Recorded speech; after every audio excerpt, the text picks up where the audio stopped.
Buyer के बीच में कैसे होता है फिर से बताना चाहिए। पहले स्टार्ट अगेन या मैं उसको खत्म करके लेफर कर और पब्लिक एक्सपेंडिचर पढ़ा दूं? No sir, what do you want? No sir, नहीं स्टार्ट करना चाहिए। पब्लिक एक्सपेंडिचर दो कर दीजिए। एक बार आप एक्सप्लेन कर दीजिए। एक बार एक्सप्लेन कर दीजिए। गुड मॉर्निंग हो गया सुभाष, अखंड प्रताप, सबको हो गया, चंद्रेश, कृतिका, योगेंद्र, एवरीबॉडी, सबको कर दिया मैंने, आकृति को भी कर दिया। मैं जो पूछ रहा हूँ अलकाज, अलकमा, आजमी, इनको भी गुड मॉर्निंग कर दिया। Hello I am saying good morning to everybody. What I am saying is, what shall I do? Shall I start with shifting of tax in monopoly या वो तो मैंने उस दिन पढ़ा दिया था, किसी ने पूछा था तो मैं इसलिए दोबारा पूछ रहा हूँ। हाँ अलमारी बोलिए। फिर आगे चलिए, रिपीट करने की जरूरत नहीं। सर एक बार इसको रिवाइज करा दीजिए। Why don't you speak?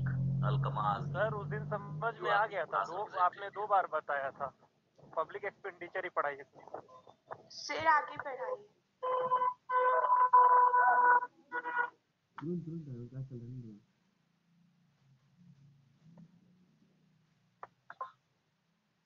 कोई कह रहा आगे स्टार्ट करिए, मैंने अलकमा से पूछा तो इसने लिख के जवाब भी नहीं दिया, बोला भी नहीं। Are you telling me something?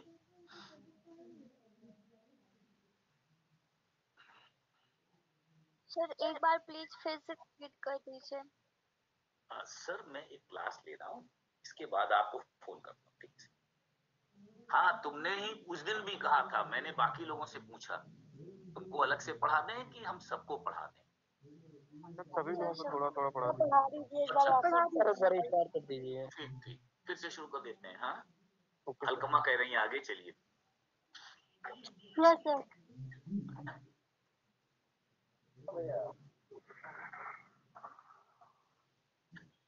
चलिए 5 मिनट में दोबारा शुरू कर देते हैं, नो प्रॉब्लम। पब्लिक एक्सपेंडिचर तो पढ़ाना ही है, दैट इज टुडेज टॉपिक। आज का जो टॉपिक है वो पब्लिक एक्सपेंडिचर ही है, और वो तो मैं पढ़ा ही दूंगा।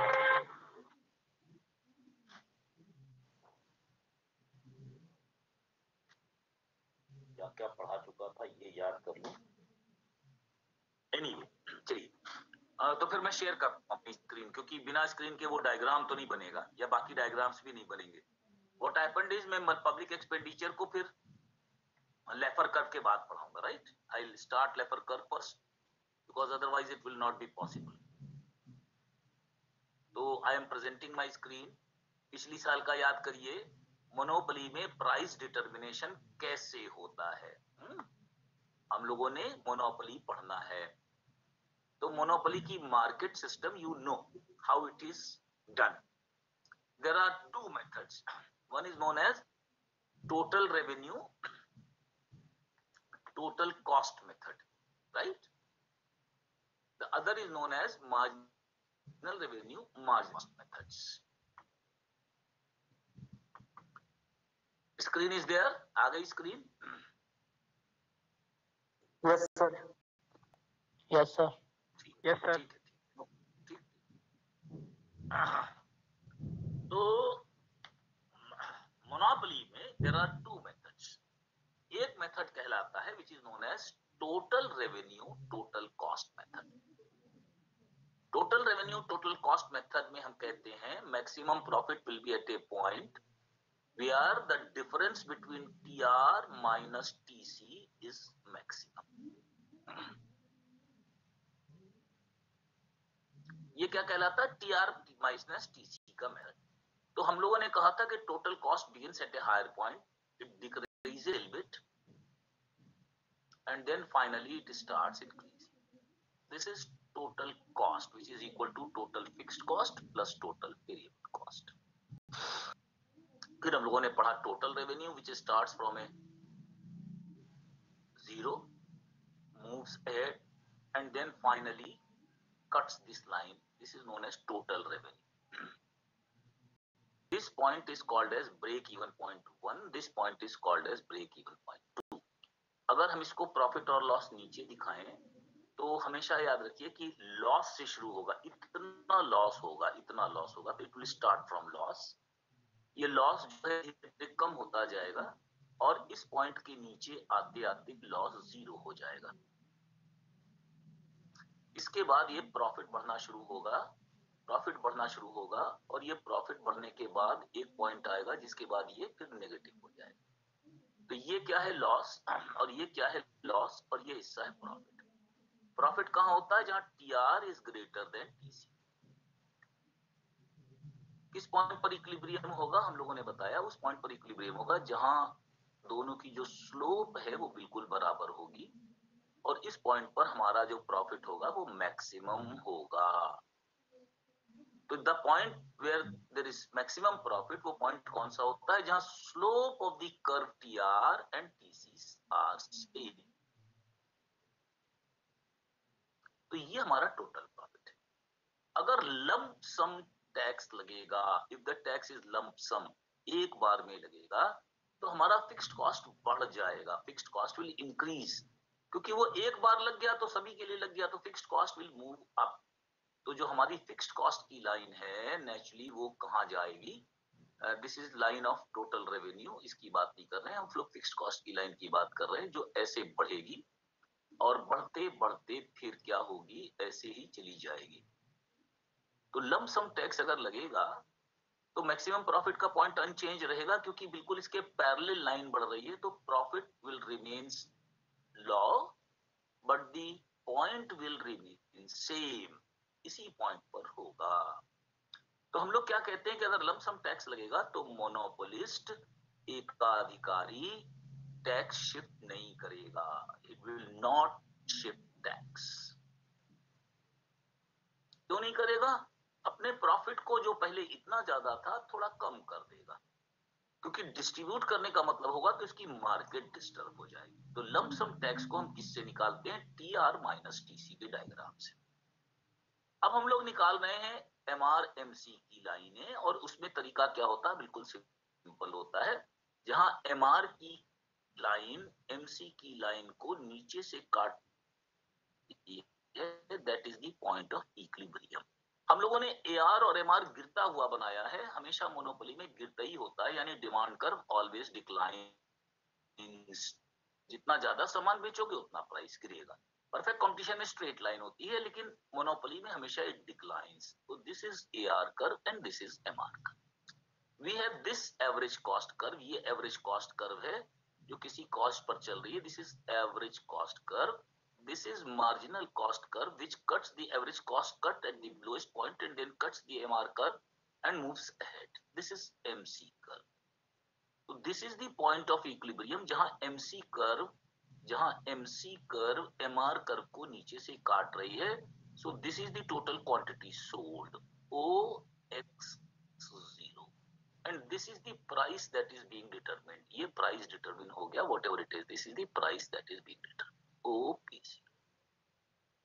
अब क्या हुआ कि टोटल हमारा जो है पर यूनिट टैक्स लगा, तो एसी पर भी लगा और एमसी पर भी लगा, तो दोनों लाइनें हमारी ऊपर चली गई। पहले हमने एसी की लाइन बनाई जो कि पहले वाली लाइन के पैरेलल है, और एक यूनिट लग रहा है इसलिए बराबर ऊपर की ओर चलती चली जा रही है, this is AC plus tax.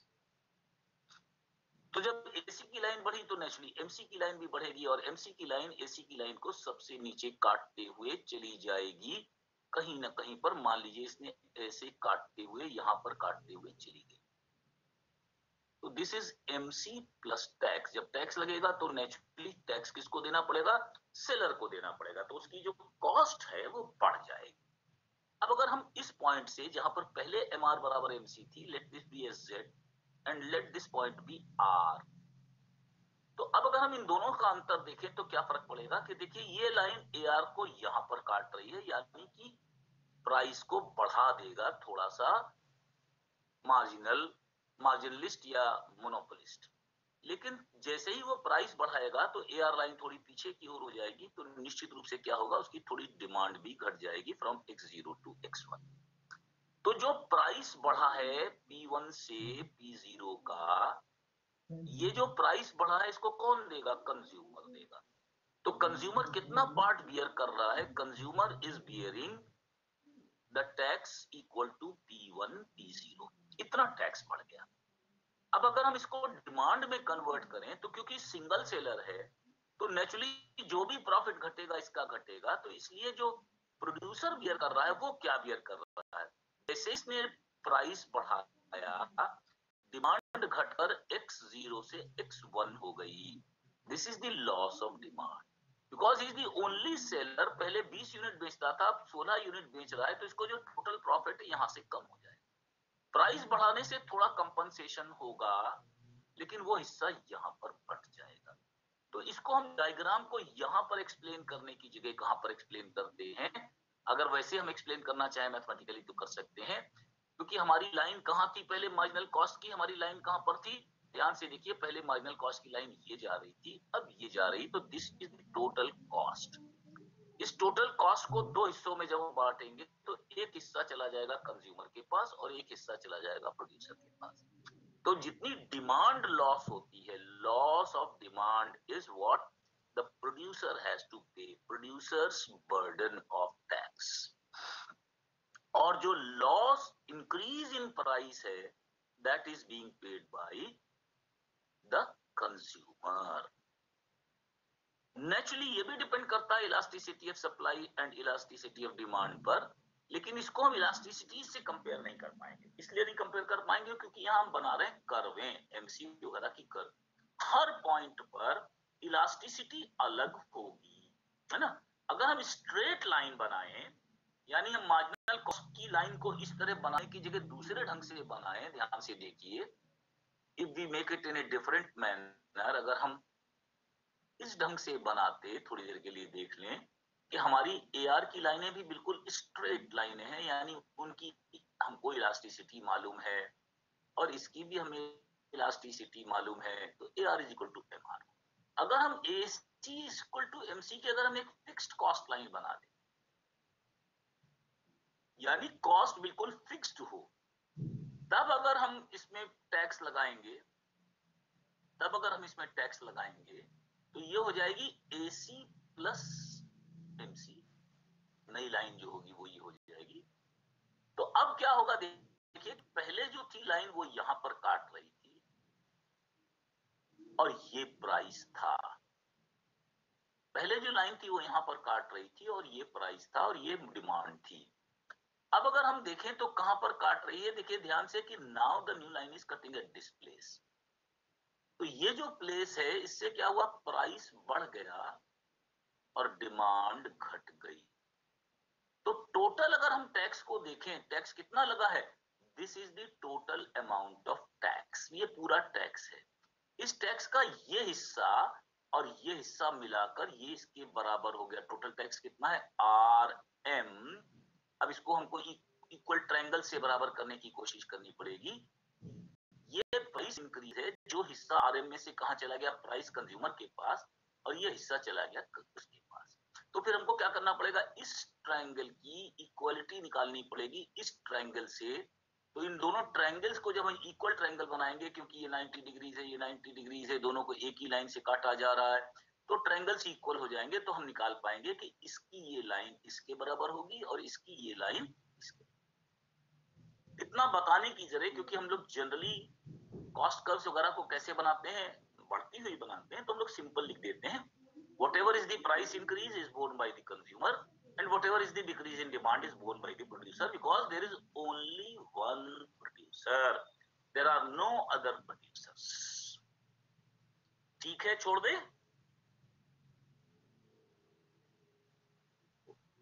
Yes sir।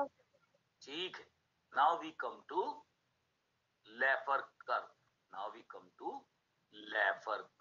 मैं इसको और पढ़ा दूं, क्योंकि हो सकता है इस पर कुछ एक पूरा सवाल आ जाए। आर्थर लेफर कर्व जो है, उन्होंने बनाया relationship between tax rate and total revenue. Laffer curve क्या बताती है पहले समझिए, और सारी किताबों में क्योंकि गलत बनी होती है इसलिए बहुत ध्यान से देखिए। सारी किताबों में क्योंकि लेफर कर्व गलत बनी होती है, इसलिए हम लोगों को इसको ध्यान से पढ़ना पड़ेगा। तो इसमें संबंध किसका बताते हैं, we tell the relationship between tax rate माने कर की दर और टोटल रेवेन्यू। एक तो सबसे बड़ी गड़बड़ इसकी ये है कि जनरली हम लोग इसमें कहां से बनाना शुरू करते हैं, ध्यान से देखिए। हम लोग क्या करते हैं, हम लोग हमेशा टैक्स रेट वाई एक्सिस पे दिखाते हैं और एक्स एक्सिस पर हम टोटल वैल्यू दिखाते हैं। लेकिन लेफर कर्व में हम उल्टा करते हैं, टैक्स रेट यहां दिखाते हैं 10%, 20%, 30%, 40%, 50%। तो टैक्स रेट हम कहां दिखाते हैं, पहले ध्यान से देखिए, यहां दिखाते हैं। एक तो गलत चीज करते हैं, लेकिन ये हर किताब में आपको ठीक मिल जाएगा। तो जब आप टैक्स लगाएंगे 10% की रेट पे तो कुछ रेवेन्यू प्राप्त होगा, total revenue of the society प्राप्त होगा। तो जो ये टोटल रेवेन्यू प्राप्त होगा, जैसे ही रेट बढ़ाएंगे तो दिस शैल इंक्रीज। मान लीजिए इतना हो गया, then this shall further increase to 30%, मान लीजिए इतना हो गया, 40% पर मान लीजिए थोड़ा ज्यादा हो गया, और उसके बाद हम लोग ये दिखाते हैं कि ये क्या डिस्टरबेंस कर रहे हैं। इसके बाद ये घटना शुरू हो जाता है और किताबों में बड़ी मूर्खतापूर्ण स्थिति है कि इसको यहां तक ले आते हैं, विच इज 100% रॉन्ग। कभी भी टैक्स रेट ऐसा नहीं होगा कि 90% और 10% का रेट बराबर हो, इसलिए इसको हम लोग सिर्फ यहां से यहां तक ही बनाते हैं, जैसा कि आर्थर लैफर ने बनाया था।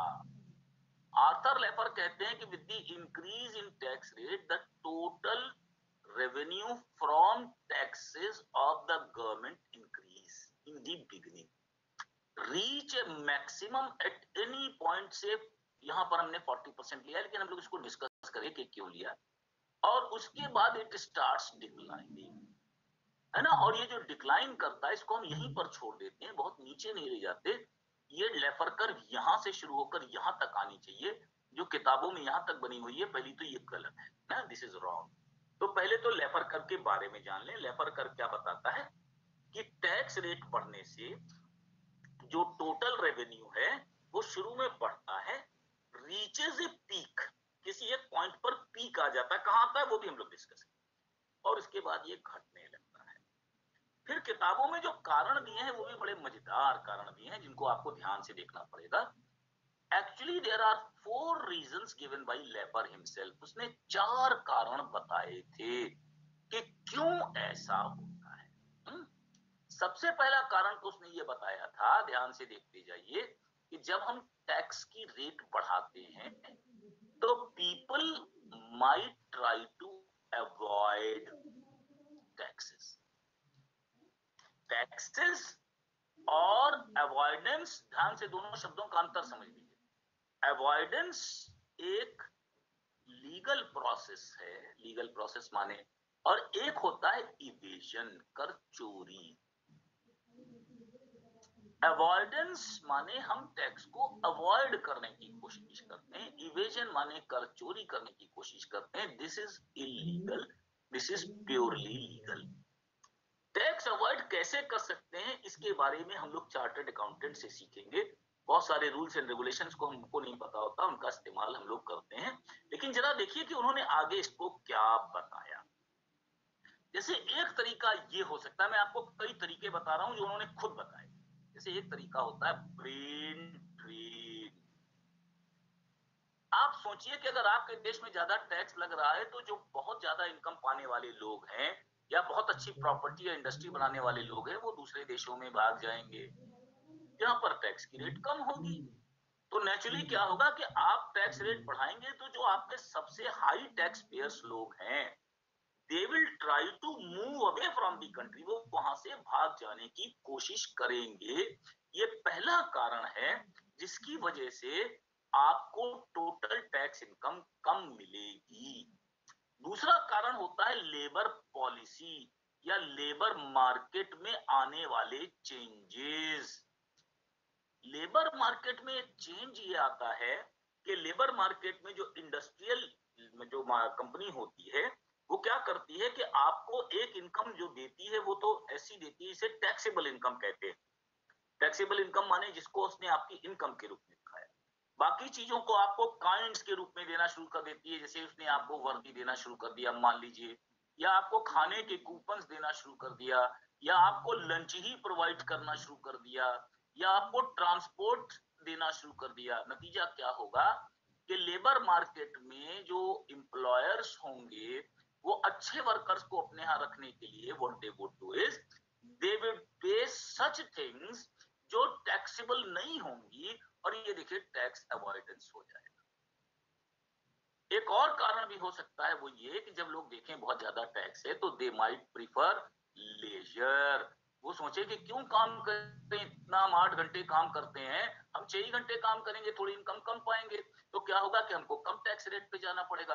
अगर हमने ज्यादा पाया और 70% टैक्स देना पड़ गया तो उसका क्या फायदा होगा, दे माइट प्रीफर लेजर। तो लेफर जो है वो ये कहते हैं कि एक रेट के बाद जब आप टैक्स बढ़ाते हैं तो अवॉइडेंस होता है, ब्रेन ड्रेन होता है, लेबर मार्केट में और एम्प्लॉयर मार्केट में चेंजेस आ जाते हैं, people prefer leisure, and that is why ये जो कर्व है इसके सबसे नीचे की ओर आने लगे। अब यहाँ पर मैं एक चीज यहाँ पर थोड़ा सा बता दूं, कुछ और चीजें भी इसके बारे में बता देता हूं, दैट आई टेल यू। जैसे ये जो हमने यहाँ पर 40% दिखाया है, इन फैक्ट लेफर कहते हैं कि it shall not be more than 27%। ये कहां से लाए? उन्होंने क्या किया, स्टडी किया, एक एम्पिरिकल स्टडी किया, बहुत दिनों का अध्ययन किया। 1895 से लेकर के 1945 तक के ब्रिटेन के आंकड़ों का अध्ययन करके ये निकाला कि 27% पर सबसे ज्यादा रेवेन्यू मिलता है। लेकिन आजकल पूरी दुनिया में ये माना जाता है कि 30% तक टैक्स का अवॉइडेंस भी कम होता है और लोग अपनी इनकम बढ़ाने की कोशिश करते हैं। तो अगर आप भारत में भी देखिए तो 10%, 20% और 30% टैक्स की रेट्स हैं। 30% के ऊपर थोड़े सरचार्ज जरूर लगा दिए जाते हैं, लेकिन बाकी इसको नहीं बढ़ाया जाता। जबकि भारत में एक जमाने में 1970s में highest tax rate was around 92%, यानी अगर आप 100 रुपए कमाएंगे तो 92 रुपए टैक्स देना पड़ेगा। तो ये प्रूव किया गया कि जब हमने टैक्स के रेट को घटाया तो हमारी टैक्स की इनकम को हम लोगों ने बढ़ते हुए देखा। तो पब्लिक रेवेन्यू का एक प्रिंसिपल है कि taxes can be raised up to a maximum limit, एक सीमा के आगे इसको नहीं बढ़ाया जा सकता। बढ़ाने के बाद जो टोटल टैक्स रेवेन्यू है वो घट जाता है, ठीक है ना। लेकिन अगर आप इस चित्र को इधर टैक्स रेवेन्यू बनाएंगे तो गलत माना जाएगा, क्योंकि वो फिर डायग्राम कैसा बन जाएगा, ऐसा कुछ बनेगा, which I don't think is right. ये जो लेफर ने बनाया हमको उसी तरीके का बनाना चाहिए। तो हम लोग लेफर कर्व पर एक शॉर्ट नोट तैयार करते हैं और उसके कारणों को भी एक्सप्लेन करते हैं। बार बार याद रखिए कि जो लेफर कर्व है ये टैक्स अवॉइडेंस की बात करता है, टैक्स इवेशन की बात नहीं करता, जैसा कि किताबों में लिखा है कि लोग कर चोरी करने लगेंगे। That is not correct. उन्होंने, आर्थर लेफर ने इस तरह की कोई बात का जिक्र नहीं किया था। तो मुझे लगता है कि मैं पब्लिक रेवेन्यू के लगभग सारे चैप्टर्स पढ़ा चुका हूं। Now I should go to public expenditure. अब मुझे पब्लिक एक्सपेंडिचर की ओर जाना चाहिए। अगर इसमें से कोई सवाल अभी तक ना समझ में आया हो तो हम लोग इसको दोबारा डिस्कस कर सकते हैं। मैं थोड़ी देर के लिए स्टॉप शेयरिंग करता हूं, पब्लिक रेवेन्यू पर डिस्कशन कर लेता हूं, and then we go to public expenditure, right. कोई प्रॉब्लम किसी को? सर लाफर कर्व किसकी बात करता है? लेफर कर बताता है कि कर की दर और सकल कर आय पूरे देश की के बीच में क्या संबंध है। The relationship between the rate of tax and the total revenue of the government, पूरे सरकार की आय, इन दोनों के बीच का संबंध बतलाता है। और कोई सवाल? अगर नहीं तो हम लोग पब्लिक एक्सपेंडिचर की ओर चल सकते हैं।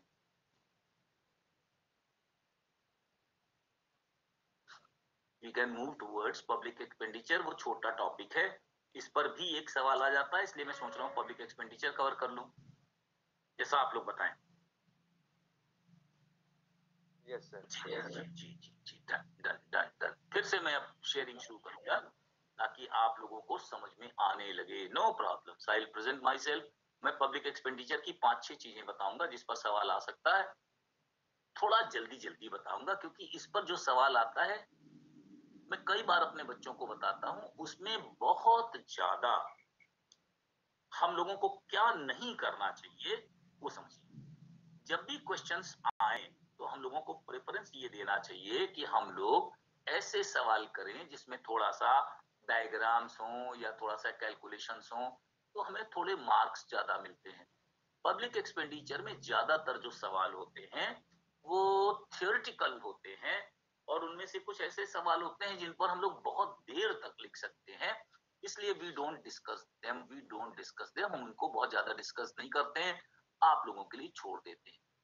पब्लिक एक्सपेंडिचर में सबसे पहली चीज जो पढ़ाई जाती है वो सामान्य तौर पर प्रिंसिपल्स की बात की जाती है कि दो तरीके के प्रिंसिपल्स हो सकते हैं, दो तरीके के सिद्धांत हो सकते हैं। पब्लिक एक्सपेंडिचर के प्रिंसिपल्स दो तरीके के होते हैं। जो पहले तरीके के सिद्धांत हैं, जो क्लासिकल भी हैं और कुछ नए लोगों ने भी दिए हैं, वो प्रिंसिपल्स को हम लोग सामान्य तौर पर कहते हैं कि हम लोग सरकार की एक्टिविटी के बारे में, या हम लोग जनरली जो हम लोग बात करेंगे पब्लिक एक्सपेंडिचर की, वो करेंगे जो ऑप्टिमम साइज की बात करते हैं। कितने साइज का पब्लिक एक्सपेंडिचर होना चाहिए, यानी एक देश में कितना पब्लिक एक्सपेंडिचर होना चाहिए। इसको सबसे पहले खैर डाल्टन नहीं लिखा था, लेकिन डाल्टन के बाद बहुत Dalton is the father of economics, लेकिन इसके बाद इसको मसग्रेव ने भी अपनी जगहों पर लिखा है, और मसग्रेव के बाद इसको सैमुअलसन ने भी लिखा है, और सबसे बड़ी बात है कि इस पर कोलिन क्लार्क का बहुत काम है। ये सारी चीजें प्रिंसिपल में इनको बहुत डिटेल में नहीं बताने जा रहा, मैं सिर्फ आपको ये बतलाने जा रहा हूं कि इन लोगों ने क्या कहा, है ना। क्योंकि ऑप्टिमम साइज जो है वो एक ऐसा शब्द है, अनुकूलतम आकार, यानी कितना सार्वजनिक व्यय एक राष्ट्र में होना चाहिए, है ना।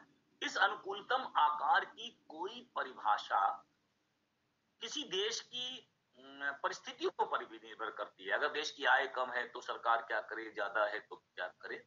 सामान्य तौर पर किसी ने इसको क्रिटिकल मैक्सिमम कहा, किसी ने इसको क्रिटिकल मिनिमम कहा, अलग अलग नामों से पुकारा, लेकिन ज्यादातर लोगों ने इसको माना है कि 25% of the GDP 25% of the GDP के बराबर का अगर हम लोग करें तो हम लोगों के लिए बहुत अच्छा होगा। तो 25% ऑफ द जीडीपी को हम लोग करेंगे तो it will be much much better. ये वो लोग हैं जो उन्होंने कौन से प्रिंसिपल्स दिए हैं, मैं बिल्कुल क्लियरली बता रहा हूं, जो ऑप्टिमम साइज की बात करते हैं। जैसे मसग्रेव ने इसके लिए एक अलग थ्योरी दी, इष्टतम वितरण का सिद्धांत, सैमुअलसन ने, लेकिन ये थ्योरीज हम ये टू लेवल पर नहीं बताते, हम लोग सिर्फ ये बताते हैं कि एक ऐसे अर्थशास्त्री हैं which talk of a size, इससे ज्यादा नहीं होना चाहिए। अब ध्यान से देखिए कि मैंने पिछले चैप्टर में अभी जहां पढ़ा रहा था तो मैंने आपको बताया था लेपर करके कि 27% से ज्यादा अगर टैक्स रेट्स होंगे तो naturally there will be many problems. तो यहाँ पर अगर हम लोग बात कर रहे हैं तो लगभग वही आ रहा है, 25% ऑफ द जीडीपी। मैं आपको जानकारी के लिए बता दूं कि भारत में लगभग 19% के आसपास स्टेट और सेंट्रल गवर्नमेंट मिलाकर जीडीपी का टैक्स करती है, लेकिन विकसित देशों में इट इज बिटवीन 25 to 27, और अलग अलग देश हैं, कुछ एक आध इटली जैसे देश हैं जो 33% तक करते हैं। तो हम इसके बारे में कुछ एग्जैक्ट नहीं कह सकते, because it's something which is normative, ये केवल एक आदर्शात्मक सिद्धांत है और ज्यादा कुछ नहीं बताता। दूसरे तरह के जो सिद्धांत हैं वो ये पढ़ के बताते हैं कि पब्लिक एक्सपेंडिचर जो है इसके ट्रेंड्स क्या है। ट्रेंड्स माने कैसे पास्ट में बिहेव करता रहा है, ट्रेंड्स के बारे में बात करता है। मैं इन ट्रेंड्स के बारे में इसलिए बता रहा हूं कि जनरली इसमें भी एक शॉर्ट नोट आता है, क्योंकि इसमें दो बड़े राइटर्स हैं। एक राइटर का नाम है वैगनर, और दूसरे बड़े लोगों को हम लोग कहते हैं वाइजमैन पीकॉक। ये जो वाइजमैन पीकॉक है इनकी एक थीसिस है, और इसी तरह वैगनर महोदय की थीसिस है। मैं एक और मजेदार बात बता दूं कि both these theses are empirical। Empirical का मतलब है कि सामान्य तौर पर इनका अध्ययन कुछ समय के करने के बाद किया गया है। जैसे अगर हम वैगनर की बात करें तो वो सीधा सीधा कहते हैं कि पिछले दिनों का मतलब है वैगनर की थीसिस 1947 की है, तो नेचुरली उसके पिछले दिनों की हम बात कर रहे हैं। उन्होंने बतलाने की कोशिश की कि पब्लिक एक्सपेंडिचर हर देश में बढ़ता जा रहा है और इसके लगातार बढ़ते जाने की संभावनाएं हैं। और इसके बढ़ने का रेट, बस यही अंतर है वैगनर और पीकॉक थीसिस में, जिसको मैं एक्सप्लेन कर देता हूं। वो कहते हैं कि कंटिन्यूअसली टैक्स, मतलब जो हमारी टोटल एक्सपेंडिचर है, मैं फिर से कह रहा हूं, total expenditure as part of GDP. हम क्या लिख रहे हैं, अगर जीडीपी 100 है तो टैक्स एक्सपेंडिचर मान लीजिए 10% है, 20% है, 25% है, 40% है। तो कहते हैं कि ये लगभग करीब 12% के आसपास से शुरू हुआ और ये लगातार बढ़ता ही चला जा रहा है और ये बाकी देशों में 27% के आसपास आ गया। लेकिन इस राइज को देखिए, क्या कह रहे हैं कि इट्स नॉट सडन, ऐसा कोई राइज नहीं कि सडन हो, ये जो है लगातार बहुत तेजी से बढ़ रहा है। और मजे की बात क्या है कि पूरी दुनिया के देशों की जीडीपी भी बढ़ रही है। तो ग्रोथ ऑफ जीडीपी पूरी दुनिया की अगर हम 1940 के पहले देखें तो 3% भी मान लें तो इसका मतलब है कि जो टैक्स है उसके बढ़ने की दर 4 से 6% है। तभी तो ये जीडीपी के परसेंटेज के रूप में बढ़ता जा रहा है। तो अगर हम 40-50 सालों के इतिहास देखें वैगनर के अनुसार तो दिस इज राइजिंग। उन्होंने इसके कारण भी कई बताए।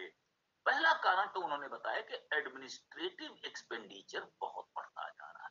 एडमिनिस्ट्रेटिव एक्सपेंडिचर का मतलब है, आप जानते हैं कि पुलिस की ज्यादा जरूरत पड़ती है, प्रशासन की ज्यादा जरूरत पड़ती है, डिस्ट्रिक्ट मजिस्ट्रेट चाहिए, ये चाहिए, बाकी वगैरह चाहिए। तो इसकी वजह से ये लगातार बढ़ता जा रहा है। तो ये जो एडमिनिस्ट्रेटिव एक्सपेंडिचर है, this is the main cause of rise in public expenditure. दूसरा कॉज वो बताते हैं कि बढ़ती पॉपुलेशन के साथ साथ नीड्स बढ़ती जा रही है सरकार के कामों। अगर पॉपुलेशन बढ़ रही है तो नेचुरली हमें सड़कों को ज्यादा चौड़ा करना पड़ेगा, हमें क्या कहते हैं, जो हमारे पुल हैं उनको बेहतर बनाना पड़ेगा। मतलब कहने का है कि अगर पॉपुलेशन बढ़ेगी तो इसके साथ साथ डिमांड्स भी बढ़ेंगी। लेकिन यहां पर याद रखिएगा कि ये उस जमाने के राइटर्स हैं जब मेरिट गुड्स की बात नहीं होती थी। तो यहाँ पर ये मत लिख दीजिएगा कि स्कूल की जरूरत पड़ेगी, चिकित्सालय की जरूरत पड़ेगी, क्योंकि इन लोगों के हिसाब से स्कूल और चिकित्सालय प्राइवेट वस्तुएं हैं और सड़क, जो आंतरिक सुरक्षा है और जो विदेशी सुरक्षा है, यही सरकार के काम होते हैं। इसलिए इससे ज्यादा बढ़ने का कोई कारण नहीं होना चाहिए। तो मेनली उन्होंने बताया कि एडमिनिस्ट्रेटिव का एक्सपेंडिचर बढ़ता चला जा रहा है स्टेट का, पॉपुलेशन बढ़ने के साथ साथ जरूरतें बढ़ती जा रही हैं देश की, इसलिए ये लगातार बढ़ता जा रहा है और इसके रुकने का कोई भी प्रश्न अभी दिखाई नहीं देता। वाइजमैन पीकॉक थीसिस भी यही बात कहते हैं, लेकिन उनके कहने का तरीका जरा डिफरेंट है। उनकी देखिए थीसिस दोनों की क्या है, rising public expenditure as a percentage of GDP. वो कहते हैं कि अगर आज यहां पर है पब्लिक एक्सपेंडिचर तो ये अचानक किसी युद्ध के आने पर तेजी से बढ़ जाएगा, फिर इसी लेवल पर कायम रहेगा, फिर ये घटेगा लेकिन इस लेवल तक नहीं आएगा, ये इस लेवल तक आकर रुक जाएगा, फिर इस पर चलने लगेगा, फिर कोई युद्ध आएगा। ध्यान से देखिए, इनका ज्यादातर ध्यान किस पर है, या तो युद्ध या नेचुरल कैलामिटीज पर है। तो एक नई हाइट पर पहुंचेगा, फिर ये रुक जाएगा, then it will stay there, फिर कोई युद्ध या कोई नेचुरल कैलामिटी आएगी और फिर ये बढ़ता चला जाएगा। एंड दिस विल हैपन, लगातार ये ऐसे आएगा and this will go on increasing regularly, ये बढ़ता ही चला जाएगा। बढ़ने के कारण और बढ़ने का तरीका दोनों के डायग्राम में बिल्कुल अलग अलग समझिए। उनके हिसाब से, वाइजमैन और पीकॉक के हिसाब से क्या है कि ये जो बढ़ता है ये पॉपुलेशन या एडमिनिस्ट्रेटिव एक्सपेंडिचर के कारण नहीं बढ़ता। अचानक अगर युद्ध होता है तो देश को बहुत सैनिकों की और बहुत आर्मी की जरूरत पड़ती है, या अचानक कोई आज तो कोरोना की बात कर सकते हैं, कभी फ्लू की बात कर सकते हैं, कभी सूखे की बात कर सकते हैं, तो सरकारी खर्च बढ़ाना पड़ता है। एक बार खर्च बढ़ जाता है, उस लेवल पर थोड़े दिन काम रहता है, मान लीजिए साल भर का युद्ध है या साल भर का कोई फ्लू है, उसके बाद ये थोड़ा घटता है, प्रीवियस लेवल पर नहीं आ पाता, it does not come back at the previous level. तो लगातार जो हमारा पब्लिक एक्सपेंडिचर बढ़ रहा है, वाइजमैन पीकॉक थीसिस के अनुसार, this increases in jumps and then further jumps, ये बिल्कुल डिफरेंट ढंग से बढ़ता है। तो रीजन अलग अलग है। इन्होंने इसको बढ़ाया एडमिनिस्ट्रेशन ऑफ पॉपुलेशन के कारण, इन्होंने बढ़ाया वॉर एंड नेचुरल कैलेमिटीज के कारण, और इन दोनों के चित्र भी अलग अलग हैं। तो तो हम लोग ये कहते हैं कि पब्लिक एक्सपेंडिचर के बारे में कुछ ऐसे अर्थशास्त्री हैं जिस ऑप्टिमम साइज की बात करते हैं और ऑप्टिमम साइज को 25% के आसपास रखते हैं। कुछ ऐसे अर्थशास्त्री हैं जो पब्लिक एक्सपेंडिचर को बताते हैं कि नहीं, ये तो लगातार बढ़ता ही जा रहा है, किसी लेवल पर रुक नहीं रहा है, बट बढ़ने के अलग अलग कारण बताते हैं। There is a Wagner hypothesis and there is a Wiseman Peacock hypothesis. एक वैगनर की अवधारणा है और एक वाइजमैन पीकॉक की अवधारणा है। अब हम लोग पढ़ेंगे जो बेवकूफी का प्रश्न बहुत आता है, लेकिन मैं इसको आपको थोड़ा शॉर्ट या आसान तरीके से समझा दे रहा हूं, क्योंकि इसमें दो बड़े बेवकूफी के प्रश्न आ सकते हैं। एक, पब्लिक एक्सपेंडिचर का क्लासिफिकेशन, वर्गीकरण, है ना, उसमें कैनन्स भी हम जोड़ देंगे। और दूसरा सवाल आता है पब्लिक एक्सपेंडिचर के इफेक्ट्स। तो मैं आप लोगों को आज ये दोनों थोड़ा शॉर्ट में इसलिए पढ़ा रहा हूं क्योंकि मुझे एक टॉपिक और पढ़ाना है पब्लिक फाइनेंस में। भले फिस्कल पॉलिसी ना भी पढ़ाऊं, लेकिन मेरे को एक टॉपिक पढ़ाना है बजट। कितने तरह के डेफिसिट्स होते हैं, बजट वगैरह होते हैं, तो वो मैं जब अपना अगला क्लास लूंगा उस दिन लूंगा, इसलिए मैं आज इन दोनों को शॉर्ट में बता रहा हूं। But I am only telling you the trends, में केवल आपको प्रवृत्तियां बता दूंगा और आप आराम से लिख लेंगे। तो सबसे पहली चीज हम लोग क्या करने जा रहे हैं, हम लोग पढ़ने तो जा रहे हैं क्लासिफिकेशन, लेकिन क्लासिफिकेशन से पहले हम लोग हमेशा पढ़ते हैं कैनन्स। ये जो कैनन्स होते हैं ये क्या हैं, मैंने उस दिन भी बताया था, they are called as policy directives, नीति निर्देशक तत्व। नीति निर्देशक माने इनके आधार पर पब्लिक एक्सपेंडिचर किया जाना चाहिए। ये जो कैनन्स हैं, चाहे वो पब्लिक रेवेन्यू के रहे हो चाहे पब्लिक एक्सपेंडिचर के रहे हो, इनको असल में देने का काम किया था फिंडले शिराज ने। मैंने उस दिन भी नाम बताया था, आज भी बता रहा हूं। तो जब भी कैनन शब्द आता है तो फिंडले शिराज के नाम से आता है, पहली बात। दूसरी इंपॉर्टेंट चीज हमको क्या समझनी है कि इसके अलावा भी हर इकोनॉमिस्ट ने एक दो पढ़ाए हैं। फिंडले शिराज ने हमेशा 4 ही कैनन दिए हैं, कभी भी उसने 4 से ज्यादा कैनन नहीं दिए। जैसे पब्लिक एक्सपेंडिचर के जो उसने 4 कैनन दिए हैं, उसमें सबसे पहला कैनन कहलाता है बेनिफिट, यानी लोगों को लाभ मिलना चाहिए। दूसरा कहलाता है इकोनॉमी, खर्च ऐसे करिए कि हमारी बचतें बहुत अधिक हों। तीसरा कहलाता है कैनन ऑफ सैंक्शन, कोई भी खर्च ऐसा मत करिए जो सरकार पार्लियामेंट से पार ना कराए, या अगर किसी देश में डिक्टेटरशिप है तो वहां से पार ना हो। चौथा बिल्कुल अजीब सा लगेगा, सरप्लस, क्योंकि इसको कभी माना नहीं जाता। वो कहते हैं कि हमेशा आपके पास पैसा बचना चाहिए, यानी जितनी सरकार आमदनी प्राप्त करे उससे आपका पैसा बचना चाहिए, कैनन ऑफ सरप्लस। बाद के अर्थशास्त्रियों ने कुछ और चीजें जोड़ी, उनका नाम मैं नहीं ले रहा हूं, लेकिन वो कई बार होनी, जैसे एक ने कहा कैनन ऑफ इलास्टिसिटी, यानी अगर जरूरत पड़े तो सरकारी खर्च को बढ़ाया जा सके और अगर जरूरत ना पड़े तो सरकारी खर्च को हम लोग ना बढ़ाएं। इस तरह की चीजें उन्होंने कही। फिर किसी ने कहा कैनन ऑफ प्रोडक्टिविटी, जहां ज्यादा प्रोडक्शन हो उसके हिसाब से खर्च करना चाहिए और जहां कम खर्च लाभ हो उसके हिसाब से नहीं करना चाहिए। प्रोडक्टिविटी अगर हम देखें तो एक तरीके से इकोनॉमी का ही अंतर है या उल्टा है। ये दोनों एक्चुअली दिए थे, हम बार बार आपसे कह रहे हैं, जेएस मिल ने दिए थे, लेकिन इनके साथ साथ कभी कभी हम एडम स्मिथ का नाम भी जोड़ देते हैं। तो ये जो कैनन्स हैं, इन पर सवाल ऑब्जेक्टिव टाइप ज्यादा पूछे जाते हैं कि फिंडले शिराज के कैनन में से कौन सा नहीं था, तो 3 दे देंगे और एक नीचे इलास्टिसिटी लिख देंगे। तो ये सिर्फ बहुत आसान है रटना, क्योंकि इसको हम लोगों के रटने का बिल्कुल तरीका सिंपल है। ये पहला कैनन है जो सरप्लस की बात करता है, सैंक्शन इकोनॉमिक बेनिफिट तो हमेशा हर जगह शामिल ही होते हैं। ये एक छोटी सी बात थी जिसको मैंने बता दी। अब हम लोग बता दें सर फिंडले शिराज का एक बार फिर से एक्सप्लेन कर दीजिए चारों। यार, बेनिफिट माने लाभ का सिद्धांत। मतलब क्या है, जो पब्लिक एक्सपेंडिचर करें वो व्यर्थ के कामों में नहीं करना चाहिए। व्यर्थ के काम क्या है, मान लीजिए आप क्या करते हैं, फूलों पर, हारों पर, क्या कहते हैं, लोगों की दावतों पर खर्च करें तो इससे क्या फायदा होगा। बेनिफिट का मतलब है इससे उत्पादक काम हुए जाने चाहिए, सड़कें बनाइए, पुलिस की व्यवस्था करिए, मजिस्ट्रेट की व्यवस्था कीजिए, वगैरह वगैरह। दूसरा इकोनॉमी है, इकोनॉमी का मतलब है खर्च ऐसे करिए कि आप फजूल खर्ची ना करें। सड़क बनाने के लिए जितना पैसा लगना चाहिए उतना ही लगे, फजूल खर्ची कर दें, आप 10 सुपरवाइजर रख दें उसके देखने के लिए, मजदूरों को देखने के लिए, अब वो वेस्टेज होगा। सैंक्शन माने जब तक आप किसी पार्लियामेंट से या प्रेसिडेंट से या डिक्टेटर से स्वीकृत न करा लें तब तक खर्च नहीं करना चाहिए।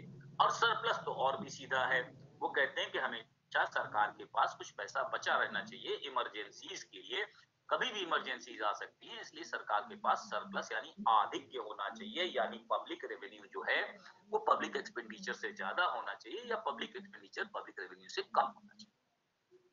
बहुत सिंपल है तो, है ना, इसमें टाइम लगाएंगे तो कैसे काम चलेगा।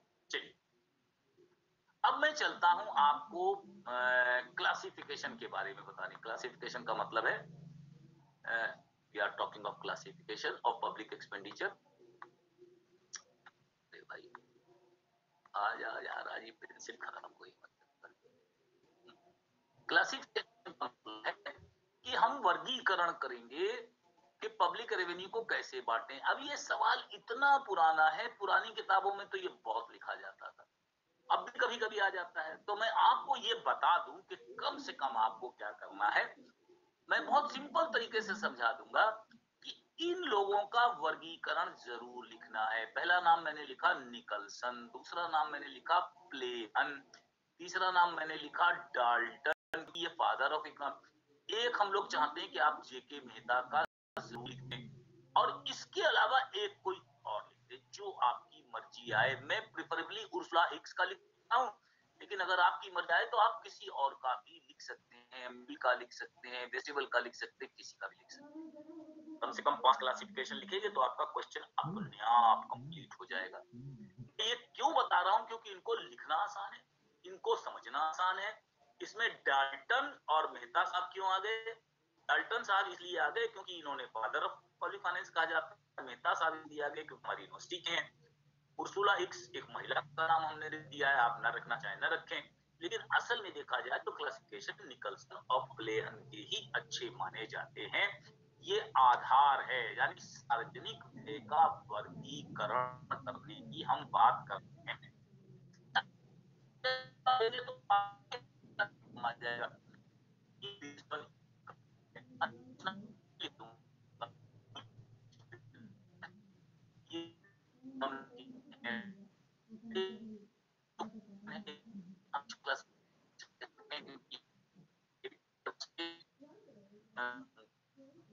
वेरिएबल और वेरिएबल के बाद पता है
लिख लेंगे तो मैं हिंदी में बोलता जाता हूँ, हिंदी वाले लिख सकते हैं। जैसे आय बिल्कुल प्राप्त नहीं होगी, ना प्रत्यक्ष रूप से ना अप्रत्यक्ष रूप से। यहाँ अप्रत्यक्ष रूप से थोड़ी आय प्राप्त होती है, लेकिन कोई बहुत सीधे दिखाई नहीं देती। यहाँ डायरेक्टली कुछ इनकम प्राप्त होती है, लेकिन एक्सपेंडिचर के पार्ट के रूप में होती है, बहुत कम पार्ट, 5%, 10%। और यहाँ फुल इनकम या कभी कभी आप कह सकते हैं, हम जिसकी बात कर रहे हैं यहाँ पर शब्द क्या आएगा, डायरेक्टली फुल इनकम प्राप्त होती है या कभी कभी मोर देन फुल इनकम प्राप्त।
एक विशेष वर्ग को लाभ मिल रहा है, वही वर्ग इससे लाभान्वित होगा।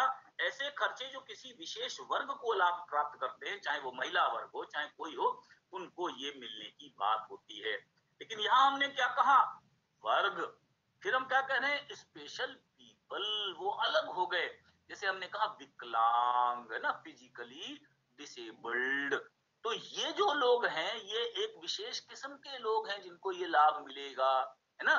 तो ये पीपल के लिए है, it is not for a class of people, it is only for special people. तो बेनिफिट के आधार पर क्या करती है सरकार, जो खर्चा करती है वो कैसे खर्च करती है, सबको बेनिफिट मिले, कुछ को मिले लेकिन सबको मिले, किसी विशेष वर्ग को मिले या किसी विशेष प्रकार के लोगों को मिले। इस तरीके से प्लेहन ने इस प्रकार के खर्चे को बदलाने की कोशिश की। जेएस मिल का भी बता देता हूं यहीं पर, जेएस मिल को मैंने अक्सर पढ़ाया इसलिए मैं जेएस मिल को भी बता देता हूं। वो क्या कहते हैं, कंपल्सरी, कुछ खर्चे हैं जो सरकार को करने ही चाहिए, कुछ वॉलेंटरी, यानी कुछ खर्चे जो है कभी कभी कर सकती है सरकार। कंपल्सरी खर्चे वो होते हैं जो अनिवार्य हैं, जैसे सेना पर खर्च करना अनिवार्य है, या मान लीजिए कि हम लोग कह दें पुलिस और मजिस्ट्रेट पर खर्च करना अनिवार्य है, सड़कों पर खर्च करना अनिवार्य है।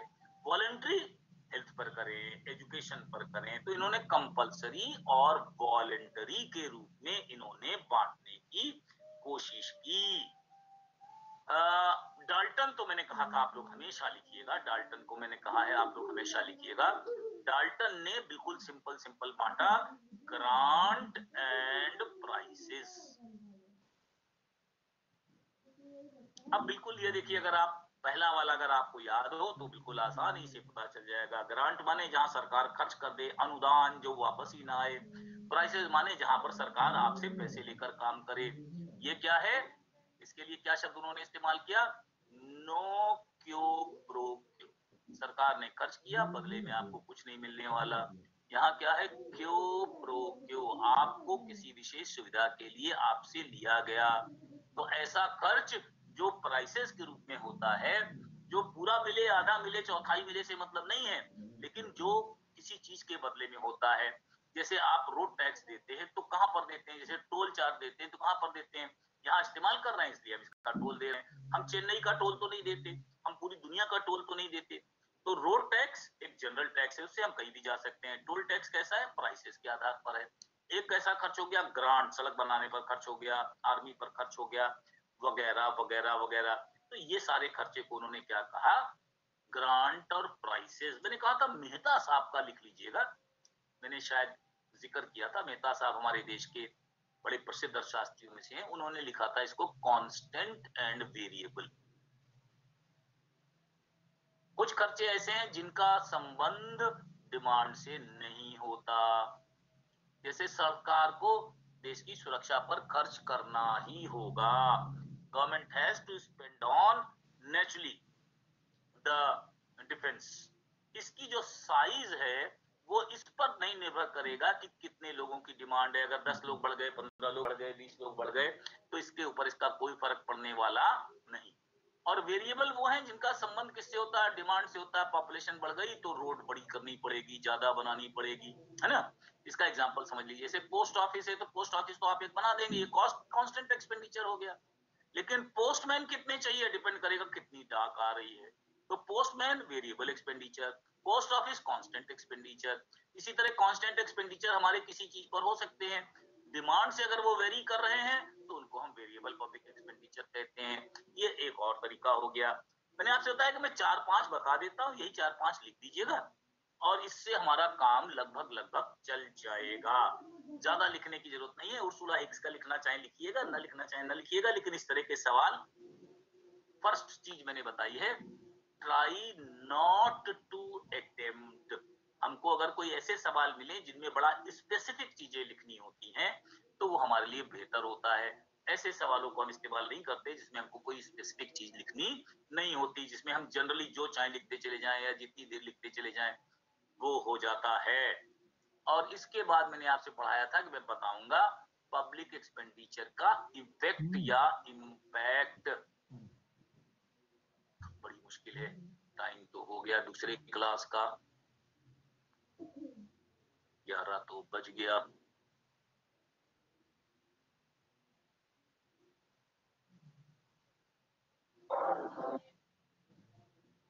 मैं ये कह रहा हूँ साथियों की आज तो हम लोगों का टाइम लगभग पूरा हो गया है और मेरे को एक और क्लास भी लेना है थोड़ी देर में, तो आई डोंट थिंक कि मैं आपका क्लास आज कंटिन्यू कर पाऊंगा। लेकिन बहुत छोटा सा टॉपिक था पब्लिक एक्सपेंडिचर का, लेकिन मैं इसको बजट के साथ पढ़ा दूंगा। मुझे बजट तो पढ़ाना ही है, उसको थोड़ा डिटेल में पढ़ाना है, क्योंकि मुझे आपको टाइप्स ऑफ डेफिसिट पढ़ाना है, रेवेन्यू और कैपिटल एक्सपेंडिचर पढ़ाना है, रेवेन्यू और कैपिटल इनकम पढ़ाना है। तो एक दिन तो और लगेगा ये भी पब्लिक फाइनेंस में।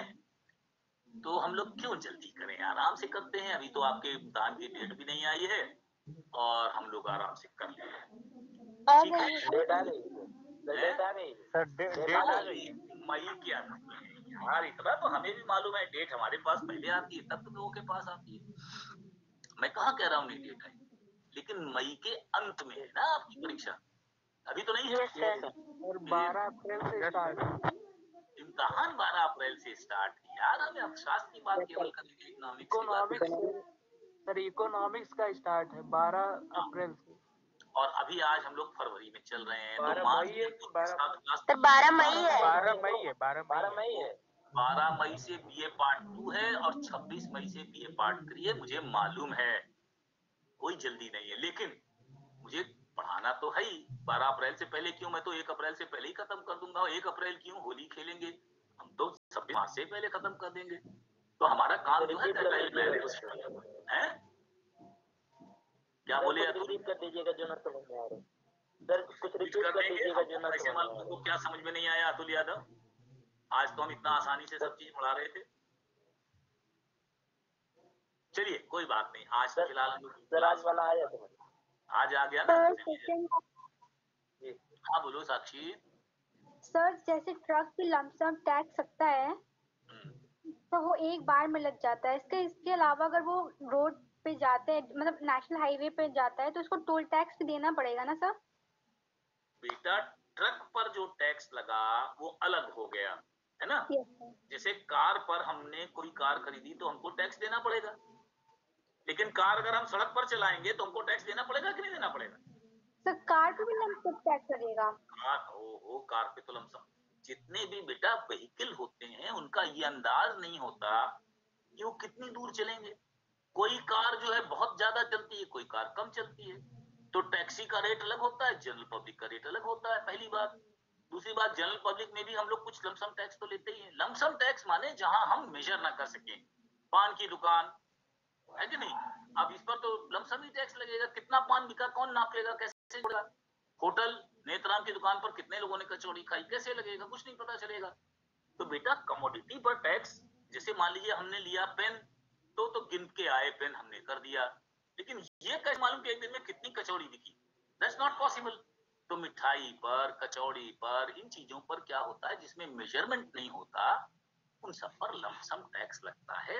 ज्यादातर industrial goods per unit tax लगता है। लमसम टैक्स इम्तिहान में नहीं आता है, लेकिन फिर भी तुमने पूछा तो मैंने इसलिए पढ़ा दिया था। लमसम टैक्स मोनोपोली में भी पढ़ा दिया था, परफेक्ट कॉम्पिटिशन में। ठीक है ना? हाँ ठीक है। तो साक्षी जी आज विदा लेते हैं, बाय बाय करते हैं, ठीक है? धन्यवाद सर। Thank you all. धन्यवाद सर जी। Thank you sir. सर हाँ कौन सी लेनी है? सर सर कुछ क्वेश्चन लिखे थे सर, दिखाना था आपको।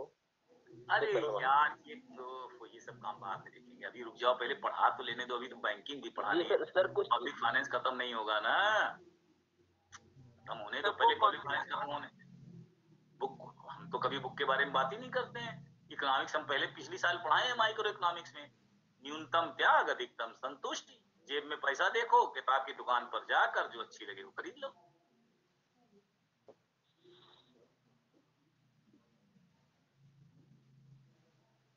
सर जी सर क्या है? जी यार चले गए यार तुम लोग बताओ कौन सी अच्छी बुक रहेगी? झिंगन के ले लो यार, या तो इनके ले लो, ऐसा लाल की। हिंदी मीडियम से हो कि इंग्लिश मीडियम से? English medium ML